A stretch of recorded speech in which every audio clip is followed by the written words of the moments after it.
नमस्कार. आज आहे श्रावणातला 5वा दिवस आणि आज आहे नागपंचमी. नागपंचमी विशेष पातोळ्या केल्या जातात म्हणून म्हटलं चला आपण पण करूया.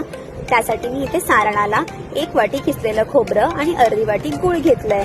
छान एकत्र करून खसखस ऍड केली आहे आणि वेलची पूड ऍड केली आहे. इथे आपलं सारण रेडी झालंय.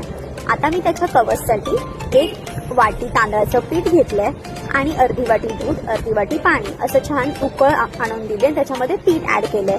मग छान मस्तपैकी मळून घेतलंय. मऊ झाल्याच्या नंतर हळदीच्या पानावर तुपाने थोडंसं लेपन करून घेतलंय. त्यावर 1 तांदळाच्या पिठाचा गोळा ऍड केलाय. छान पसरवून घेतलाय. त्याच्यामध्ये सारण ऍड केलंय. जसं मी व्हिडिओमध्ये दाखवलं तसं त्याला फोल्ड करून घेतलंय. अशा मी भरपूर साऱ्या पातोळ्या बनवल्या आणि 10 ते 15 मिनिटं त्यांना स्टीम होऊन दिलं. मग काय इथे यम्मी पातोळ्या रेडी झालेल्या आहेत. इतका सुंदर हळदीचा फ्लेवर आला ना त्यांना. ओ माय गॉड, तुम्ही बघू शकता इतकं टेस्टी होतं ना, 1 नंबर.